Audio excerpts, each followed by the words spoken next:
कि क्या बताऊं कि क्या मदीना है। ये मेराज नबी की महफिल है। अल्लामा तनवीर तेगी साहब का क्या कहना, सुभान अल्लाह, जो इस्लाह मिल्लत ट्रस्ट के सदर है और इन्होंने बहुत अच्छा काम किया है। इस ट्रस्ट के बैनर तले न जाने कितने लड़कियों को जो गरीब थी उनको शादी करा रहे ट्रस्ट के पैसे से, और बहुत अच्छे लोगों को आपने चुना है, बहुत अच्छे लोग को, बहुत अच्छे इंसान को आप लोगों ने चुना है कि जो दीन के दर्द लेकर के आगे बढ़ा है, दीन का दर्द लेकर के, चाहे वो रमजान शरीफ का महीना हो, चाहे गैर रमजान हो, जहां पर भी जिसकी जरूरत पड़ी इन्होंने हमेशा साथ दिया है। कोई अगर लड़कियां भाग रही है तो इनकी कोशिश हमेशा यही रही है कि उनको पकड़ करके उनके माँ बाप के हवाले किया जाए। आज हम इसी के बनिस्बत से तकरीर भी करेंगे कि आज हमारा माशरा कितना बिगड़ता हुआ जा रहा है, हमारा माशरा कितना खराब होता हुआ जा रहा है। आज हमारे माशरे के अंदर कितनी गंदगी फैलती हुई जा रही है। रब ने इरशाद फरमाया, लक़द काना लकुम फी रसूलिल्लाहि उस्वतुन हसना, मैंने अपने महबूब को तुम्हारे लिए नमूने अमल बना करके भेजा। अगर नहीं समझे तो इतना आसान कर दो कि अल्लाह ने अपने महबूब को, अपने पैगंबर को हमारे लिए आइडियल बना करके भेजा है कि हमें फॉलो किसको करना है, हमें किसके बताए हुए रास्ते पे चलना है, हमको किसकी जिंदगी को देख करके अपनी जिंदगी में इनकलाब बर्पा करना है। तो रब ने कुरान मुक़द्दसा में कहा, लक़द काना लकुम फी रसूलिल्लाहि उस्वतुन हसना, मैंने अपने महबूब को तुम्हारे लिए नमूने अमल बना करके भेजा है।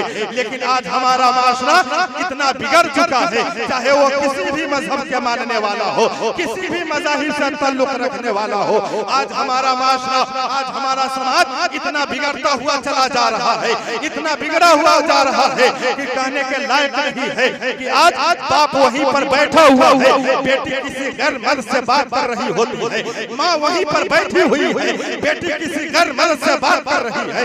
वो भाई अपने बहन को कैसे संभाल सकती है, वो भाई अपनी बहन को कैसे अच्छा रास्ता दिखा सकता है, जो भाई खुद 12 बजे रात तक पुल पर बैठ करके किसी दूसरे की बहन के इंतजार कर रहा हो। वो बाप अपनी बेटी को क्या सुधार सकता है, जो बाप अब जवानी के आलम में भी अपनी बीवी को छोड़ करके दूसरी बीवी से बात करने के चक्कर में लगा है। सोशल मीडिया का दौर है, आप भी जानते हैं कि कहां से क्या हो जा रहा है। न कोई कहीं से खबर आ रही है कि भाई बहन को लेकर के भाग गया तो बाप अपनी बेटी से शादी कर ले रहा है। माशरा आखिर जा कहां रहा है। औरतों का भी हाल ये है कि जहां भी अगर शादी के मौके से हो, थोड़ा सा इसको कम कीजिए ऑपरेटर साहब, शादी के मौके से हो या जलसे का माहौल हो या कोई भी माहौल हो, आज हमारा माशरा इतना बिगड़ता हुआ जा रहा है कि चाहे शादी का मामला हो, चाहे जलसे का मामला हो, न तो सर पे दुपट्टा नजर आ रहा होता है, न तो गले में दुपट्टा नजर आ रहा है, बल्कि माँ भी इतनी बदतमीज होती हुई जा रही है कि माँ जब अपनी बेटी को अपनी बेटी को कपड़े खरीदाने के लिए ले जाती है तो माँ भी कहती है कि बेटी ये कपड़ा खरीद लो, ये कपड़ा बिना दुपट्टा को बड़ा अच्छा लगेगा, ये कपड़ा इस कपड़े पर दुपट्टा नहीं रहेगा तो बड़ा खूबसूरत लगेगा। मैं पूछना चाहता हूँ, अपनी बेटियों को किस रास्ते पे ले जा रही हो? शैतान के रास्ते पे ले जा रही हो। वो हीरोइन जो मुंबई में रह करके अपनी नंगी नाच दिखाती है, अपनी जिस्म फरोशी करती है, उसके रास्ते पे ले जा रही हो। वो रास्ता न तो कल काम आया है, न आज काम आया है, न कयामत का काम आएगा। अगर चाहते हो कि हमारी दुनिया भी संवर जाए, आखिरत भी संवर जाए, तो किसी हीरोइन को फॉलो करने से काम नहीं चलेगा। अगर चाहते हो कि हमारी दुनिया भी संवर जाए, तो आखिरत भी संवर जाए, तो रब ने जो फरमाया, लक़द काना लकुम फी रसूलिल्लाहि उस्वतुन हसना, मैंने अपने महबूब को तुम्हारे लिए नमूने अमल बना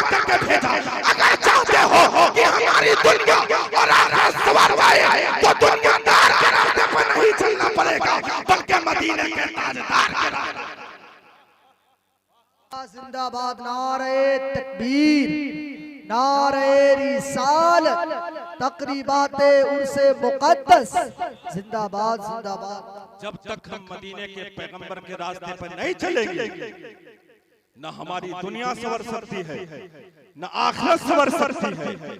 आज तो पर्दे का कोई आलम नहीं है। इतनी बेपर्दगी बढ़ गई है, इतनी बेपर्दगी बढ़ गई है कि लोग तो आते हैं कि हम जा रहे हैं उर्स के मौके पर, हम जा रहे हैं उर्स में बाबा की बारगाह में हाजिर होकर के फातिहा पढ़ेंगे, बाबा की बारगाह में जा करके हम हाजिरी दे करके कुरान की तिलावत करेंगे। लेकिन मैं उन मर्दों से भी पूछना चाहता हूँ कि आप अपने हाथ में चूड़ी पहन लिए हैं कि खुद अपने घर में बैठ गए हैं? अपनी घर की औरतों को मजार पर भेज दिए, अपनी घर की औरतों को मजार पर भेज दिए और खुद घर में बैठ गए। जिसको पर्दे का आलम नहीं है हजरत ज़ैनब है, जिसकी उम्र महज लगभग 6 साल की उम्र है।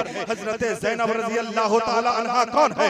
हजरत अली की बेटी है, हजरत फातिमा के लगते जी घर है, अल्लाह के नबी सल्लल्लाहु ताला अलैहि वसल्लम की नतनी है, जिसको नवासी कहते हैं। वो हजरत ज़ैनब है, जिसकी उम्र लगभग 6 साल की उम्र है। हजरत ज़ैनब 6 साल की उम्र में कुरान मुक़द्दसा की तिलावत कर रही है, कुरान मुक़द्दसा को पढ़ रही है। आज हमारा मामला ये है कि 6 साल के तो छोड़िए जनाब, 60 साल की उम्र हो जाती है, बगदादी कायदा पढ़ने नहीं आता है। आज हम अपने नौजवानों से पूछ ले कि आपको नमाज पढ़ने का तरीका मालूम है? उनको खबर नहीं है, उनको पता नहीं है कि नमाज कैसे पढ़ी जाती है। हजरत ज़ैनब है, जिनकी उम्र लगभग 6 साल की उम्र है। हजरत ज़ैनब कुरान की तिलावत कर रही है, कुरान पढ़ रही है। हजरत ज़ैनब के सर से दुपट्टा गिर जाता है। हजरत ज़ैनब के सर से जब दुपट्टा गिरा है तो हजरत फातिमा रज़ी अल्लाह ताला अन्हा, उनकी माँ हजरत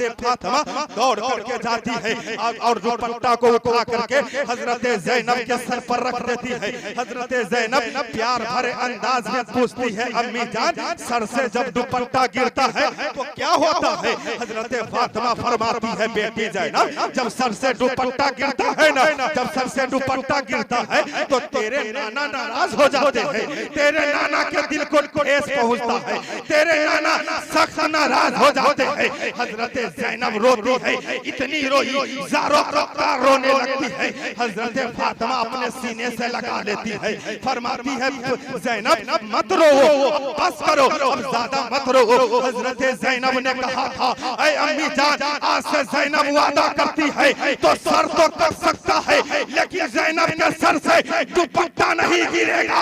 और तारीख ने देखा, जमाना ने देखा कि जब करबला के मैदान में जब यजीदियों ने हजरत ज़ैनब और आपके घर की औरतों से जब दुपट्टा छीना था तो हजरत शहरबानों ने कहा था कि ऐ ज़ैनब, यजीदियों ने हमारे सर से दुपट्टा छीन लिया है, अब किस चीज से चेहरे को पर्दा करे? तो ज़ैनब ने कहा था, ऐ नबी के घर की औरतों, याद रखो, यजीदियों ने हमारे सर से दुपट्टा छीना है, लेकिन रब ने जब बाल के शक्ल में जो नेमत बख्शा है उस बाल से अपने चेहरे को पर्दा कर लेंगे, लेकिन किसी भी हालत में चेहरे को बेपर्दा नहीं करेंगे।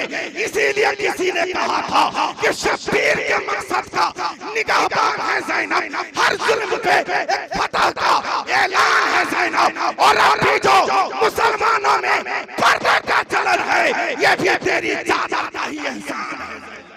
वाह वाह वाह, जिंदाबाद, नारे तकबीर, नारे रिसालत, तकरीबाते उर्से मुक़द्दस, शबे मेराज मुस्तफा कॉन्फ्रेंस। तो तारीख तो बढ़े कि हमारे असलाफ की औरतों ने तो सर को कटा दिया है, लेकिन किसी हालत में पर्दे को नहीं छोड़ा। और हम अपना हाल देख ले, और नौजवानों का क्या कहना?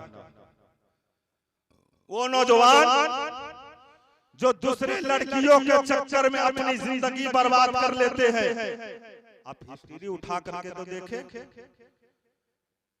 जहां पर प्यार मोहब्बत की बात आएगी, 100 में से 95 लड़का मरता है, 5 महज लड़की मरती है, वो भी मुश्किल से। 100 में 95 लड़का मर जाता है, 5 लड़की बच जाती है। बेवकूफ, तुम्हें खबर नहीं। अरे जिस लड़की की मोहब्बत में अपनी जान को गवा रहे हो उसको तो दूसरा लड़का मिल जाएगा, लेकिन क्या तुमने सोचा कि जो माँ 9 महीने तक अपने पेट में रख करके तुझे पाला है, वो माँ जो 2 साल तक अपने खून को पिलाया है, अपने छाती से लगा करके तुम्हें, चाहे वो सर्द का मौसम हो चाहे गर्मी का मौसम हो, हर हालत में अपने सीने से लगा करके रखा। क्या उस माँ की मोहब्बत को भूल गया जिस बाप ने तेरी जिंदगी को संवारने के लिए खुद तुम्हें 2-2 हजार के जूते पहनाया और अपने पाँव में टूटी हुई चप्पल पहना? उस बाप की मोहब्बत को भूल जाते हैं, माँ की मोहब्बत को भूल जाते हैं और दूसरे की मोहब्बत में अपनी जान दे देते हैं। सोचते हैं कि हमारा नाम हमेशा याद रखा जाएगा। तेरा नाम हम कुछ नहीं रखा जाएगा, बल्कि जब तक तुम्हारा नाम लिया जाएगा गालियों के साथ नाम लिया जाएगा कि कैसा बेवकूफ इंसान था जिसने लड़की की मोहब्बत में अपनी जान को गवाया और अपने माँ बाप की मोहब्बत को नहीं। इसलिए दूसरे के चक्कर को छोड़िए। मैं अपने नौजवानों से भी मुखातब होकर के कहूंगा कि आज मामला देखिए, मोबाइल का भी दौर है, मोबाइल का ही जरा हालत को देख लीजिए तो मोबाइल पर ऐसे ऐसे स्टेटस लगाते हैं लोग कि देखते हुए भी शर्म आ जाती है कभी कभी। इतने भद्दी भद्दी तस्वीरें, इतने खराब खराब गाने लगाते हैं और सोचते हैं कि हम बड़ा नाम कर रहे हैं, बहुत बड़ा नाम हो रहा है। लेकिन ये आपको पता नहीं है कि स्टेटस का माना होता है हैसियत, तुम्हारी हैसियत क्या है वो पता चल रहा है कि स्टेटस का माना तुम्हारी हैसियत क्या है, तुम्हारा वकार क्या है, समाज में तुम कितनी वैल्यू रखते हो वो तुम्हें पता चल रहा है। स्टेटस अगर अच्छे स्टेटस लगा रहे हो तो लोग तो यही कहेंगे कि वो अच्छे लोग हैं, अगर खराब लगा रहे हो तो लोग तो यही कहेंगे कि वो कैसा इंसान है कि खराब स्टेटस लगा रहा है। स्टेटस के तो माना ही है हैसियत, स्टेटस के माना है वैल्यू, तुम्हारी क्या वैल्यू है, तुम्हारे क्या स्टेटस है वो पता चल जा रहा है। और मैं नौजवानों से खास मुखातिब होकर के कहूंगा कि जिस माँ ने आपको सीने से लगा करके 2 साल तक दूध पिलाया, उस माँ की मोहब्बत को याद कीजिए। जिस बाप ने आपकी जिंदगी को संवारने के लिए खुद आपको एसी वाले रूम में बैठा करके, खुद कभी राजमिस्त्री बन करके, कभी लेबर बन करके, कमा करके आपकी जिंदगी को बचा रहे हैं, आपकी जिंदगी को संवार रहे हैं। इसलिए याद रखें, हम किसी दुनियादार की मोहब्बत में नहीं मरेंगे। अगर हम अपनी जान गवाएंगे तो या तो मदीने के ताजदार की मोहब्बत में गवाएंगे या तो भारत के लिए अपनी जान देंगे। क्या जरूरत है हमें दुनिया के चक्कर में पड़ करके अपनी जिंदगी खराब करने के लिए। इसलिए हम किसी को आइडियल नहीं मानेंगे। थोड़ा सा फॉलोअर बढ़ाने के लिए इंस्टाग्राम ना जाने कितना ग्राम है।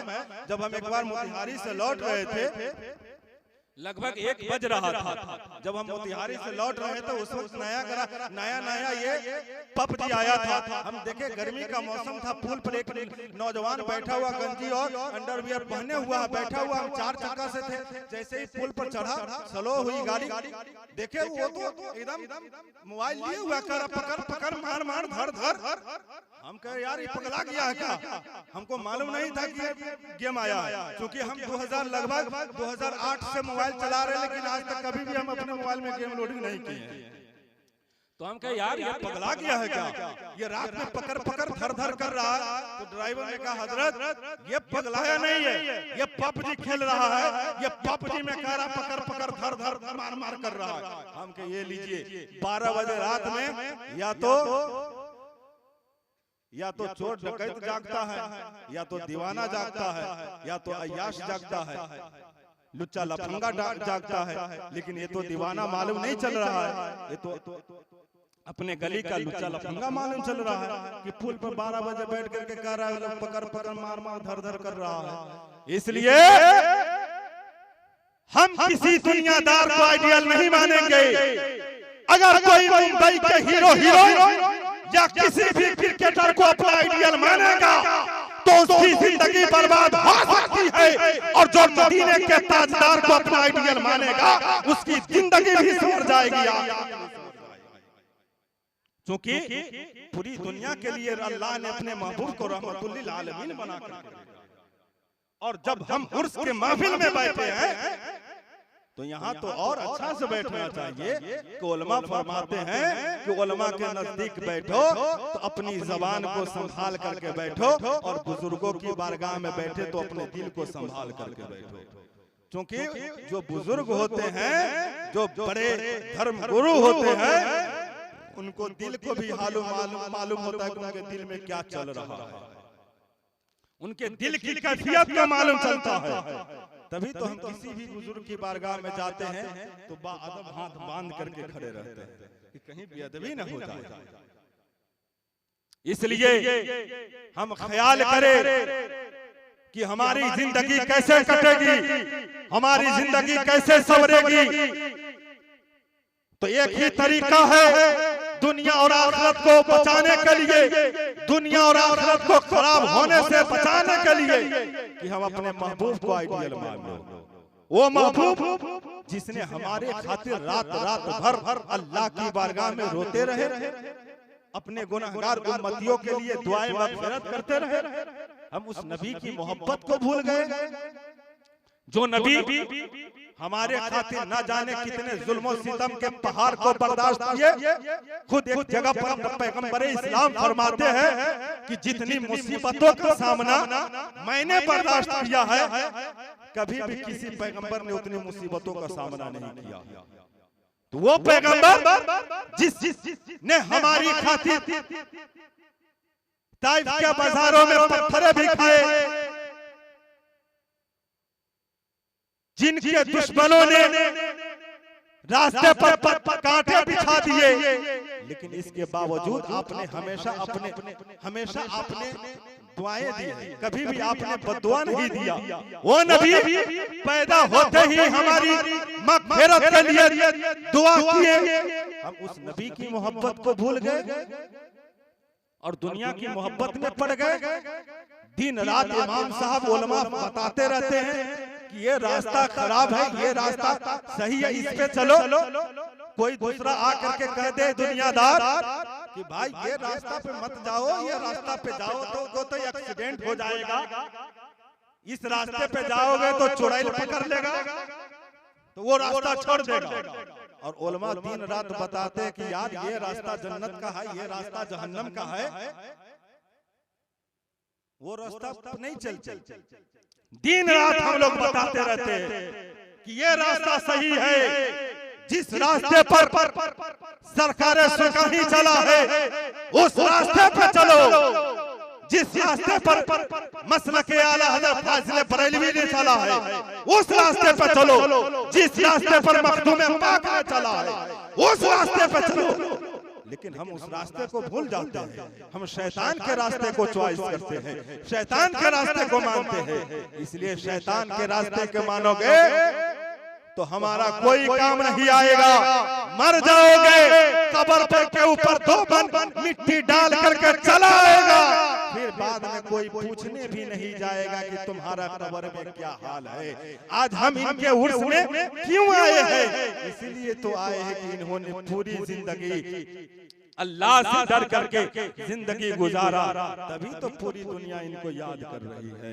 वरना हमारे खानदान से भी तो बहुत सारे लोग गए हैं, आखिर उनको लोग क्यों नहीं याद करते हैं, इन्हीं को क्यों याद करते हैं? तो इसकी वजह यह है कि इन्होंने पूरी जिंदगी अच्छी जिंदगी गुजारा है। अल्लाह और रसूल की मोहब्बत में जिंदगी को गुजारा है। इसलिए मैं गुजारिश यही करूंगा आखिरी बात कि जिस तरह से सूफी साहब कहे वैसे आप चलिए। अच्छे जब भी बताएंगे ये अच्छे रास्ते ही बताएंगे, खराब रास्ता तो नहीं बताएंगे कि सूफी साहब के यहाँ खराब रास्ते पे चलो। जब भी बताएंगे अच्छे रास्ते ही बताएंगे। पीरे तरीक़त अल्लामा तनवीर तेगी साहब जब भी आपको बताएंगे अच्छा रास्ता ही बताएंगे। ये अच्छे रास्ते बताने का नतीजा ये निकला है कि ना जाने कितनी गैर लड़की कितनी लड़कियां जो भाग चुकी थी उनको पकड़ करके उनके माँ बाप के हवाले किया है। कई लड़कियों को ना जाने जो शादी जिसको करने का सक्षम नहीं था जिनके माँ बाप को, उन्होंने ट्रस्ट के जरिए उनको अच्छे तरीके से शादी करके भी दिखाया है। रमजान के महीने में मैंने देखा कि जो गरीब लोग थे जिनके पास अच्छे कपड़े खरीदने के लिए पैसे नहीं थे उनको इन्होंने ट्रस्ट के जरिए अच्छे लिबास पहनाया है कि ईद का दिन खुशी का दिन है, इसलिए सब लोग मिल करके खुशी मनाए, कोई गम न मनाए। यार हमारे पास भी नया कपड़ा होता, हमारे पास भी पैसा होता तो हम भी नया कपड़ा पहनते, लेकिन इन्होंने एक ट्रस्ट को चुना है, इस्लाह मिल्लत ट्रस्ट। इस्लाह मिल्लत यानी लोगों को इस्लाह करने के लिए इस ट्रस्ट को खोला गया है। इसलिए मैं तो ये कहूंगा आप जहां तक हो सके इनको सपोर्ट कीजिए, इनके कदम से कदम कांधे से कांधे मिला करके चलिए ताकि माशरे में कोई भी खराब हो। इनसे मैंने एक बात पूछा था, ये बताइए आप ट्रस्ट जो खोले हैं ये किसके लिए खोले हैं? एक तबका के लिए, एक जाति के लिए, एक धर्म के लिए या किसके लिए खोला है ये तो बताए। इन्होंने एक बार मुझसे कहा था कि नहीं मैंने किसी भी तबके के लिए किसी भी मजहब से खास करके नहीं खोला है, बल्कि इस ट्रस्ट के जरिए जो भी मदद मांगने आएगा इस ट्रस्ट से उसको मदद मिलेगा, चाहे वो जिस मजहब का मानने वाला हो, जिस मजहब से ताल्लुक रखने वाला हो। अगर उसको जरूरत पड़ेगी तो इस्लाह मिल्लत ट्रस्ट हमेशा उसके साथ खड़ा रहेगी। तो इसलिए मैं तो ये कहूंगा कि आप हमेशा इनका साथ दें ताकि इनका हौसला और बुलंद हो, क्योंकि जब आदमी साथ देता है तो आदमी का हौसला बुलंद होता है। मुखिया जी यहाँ पे आए, परवीन जी यहाँ पे आए, हम इनका शुक्रिया अदा करते हैं, इनकी मोहब्बतों का शुक्रिया अदा करते हैं, इनका खैर मकदम करते हैं कि इन्होंने हमारे महफिलों में आकर के हमें बताया है। और मैं इनको बता रहा हूँ कि नौशादुल कादरी का ताल्लुक तो शिवहर जिला से है, वहाँ भी रहता है तो कभी जरूरत पड़ती है तो 20-20 हजार का मजमे में जहाँ पे जरूरत पड़ती है तो 15,000 हमारे हिंदू भाई जहाँ पे परवीन भाई बैठे रहते हैं और 5,000 हमारे मुस्लिम भाई बैठे रहते हैं, वहाँ पर भी मैं हिंदू मुसलमान की बात करता हूँ और हमेशा एकता का पैगाम देता हूँ और हमेशा यही कहता हूँ कि जब तक हमारा साथ रहेगा उस वक्त तक हमारा हिंदुस्तान रहेगा। अगर हमारा साथ मिलजुल करके रहा, हम दोनों जब तक साथ रहे, एक साथ रहे तो हमारा हिंदुस्तान कल भी जिंदाबाद था, आज भी जिंदाबाद है और हमेशा हमारा हिंदुस्तान जिंदाबाद। इसलिए हमारी गुजारिश यही है कि आज आप आए हैं, कल हमको बुलाइए, हम भी आपके यहाँ आएंगे। आप जब बुलाइएगा तब हम आपके यहाँ आएंगे। हम भी बगले में रहते हैं, लेकिन आपको देख करके मुझे बहुत खुशी हुई कि आप आए यहाँ पर। हम आपकी मोहब्बत का शुक्रिया अदा करते हैं और हम आपको ये पैगाम दे रहे हैं कि हमारा नबी का वो दीन है, हमारा नबी का वो मजहब है जिसमें हमेशा चाहे वो कोई भी रहा हो, हमेशा उससे हमारे नबी ने मोहब्बत किया है, चाहे वो किसी मजहब से ताल्लुक रखने वाला हो, क्योंकि अल्लाह ने उनके बारे में फरमाया है वमा अरसलनाका इल्ला रहमतुल लिल आलमीन, मेरा महबूब सारी कायनात के लिए रहमत के लिए खास करके नहीं कहा, बल्कि दुनिया में सबके लिए रहमत बना करके भेजा। हम उस नबी के मानने वाले हैं। अल्लाह हम सबको इहदिनस सिरातल मुस्तकीम पे अमल करने की तौफीक अता फरमाए। परिअस्तगफिरुल्लाह रब्बी मिन कुल्लि ज़ंबि व तूबु इलैहि, ला इलाहा इल्लल्लाह मुहम्मदुर रसूलुल्लाह सल्लल्लाहु तआला अलैहि वसल्लम। फिर कभी हाजिर हुई नौशादुल कादरी के जिस मौजू पर जाएंगे, खिताब होगा, आज इसी पर खत्म। वमा अलैना इल्लल बलाग।